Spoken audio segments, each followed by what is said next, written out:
Hallstatt, Minnesota. Population about 600 people. The kind of town where everyone already knows your name, which is exactly why Pedro Ruiz III wanted out of it. Not physically, but financially. He was 22. His girlfriend Mona Lisa Perez was 19.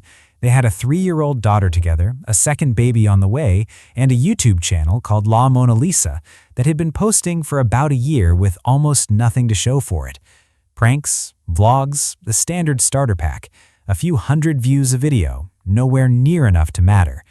Pedro didn't think the problem was the content, he thought the problem was that the content wasn't dangerous enough.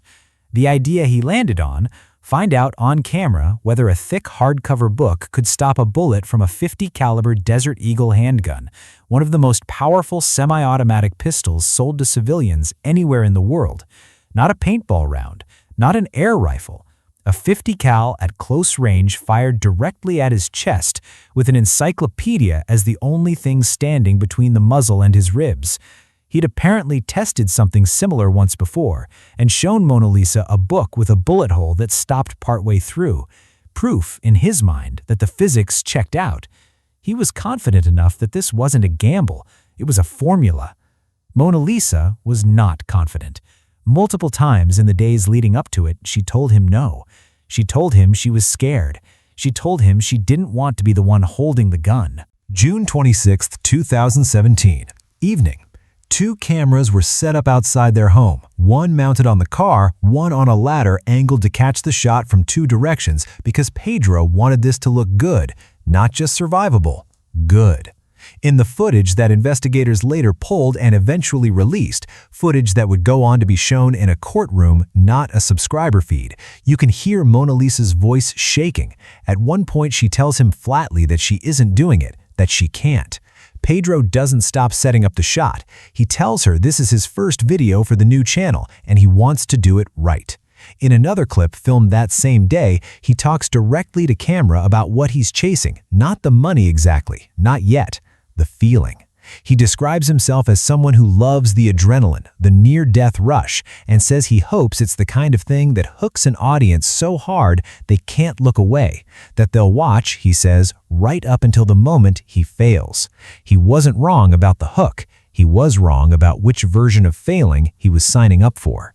Now go to the other side of the planet 3 months later. Changsha, China.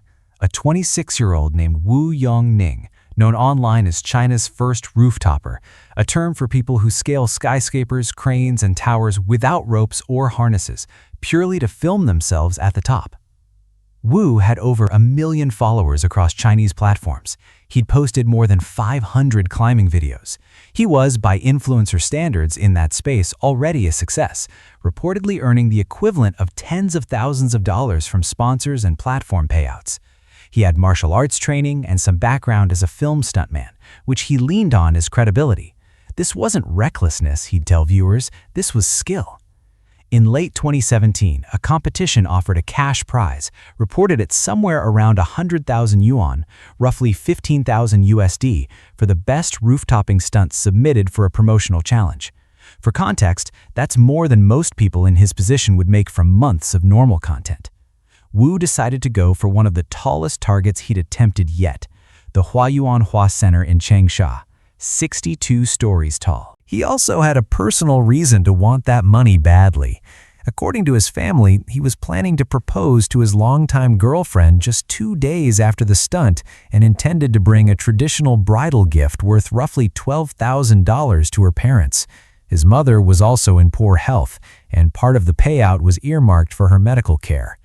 On November 8, 2017, Wu set up a camera on one section of the building and climbed to the top of the Huayuanhua Center without any harness, rope, or net, his usual method.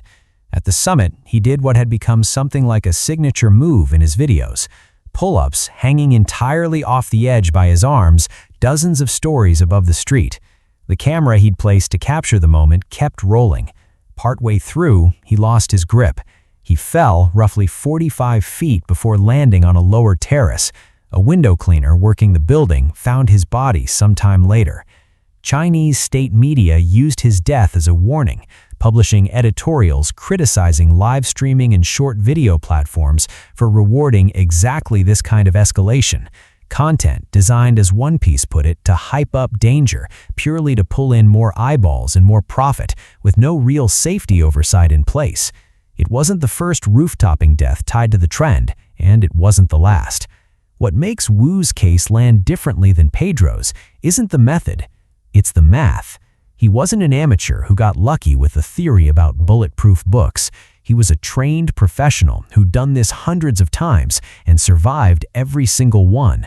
Until the exact moment the stakes were highest, the prize was biggest, and the temptation to push one floor further than usual was hardest to resist.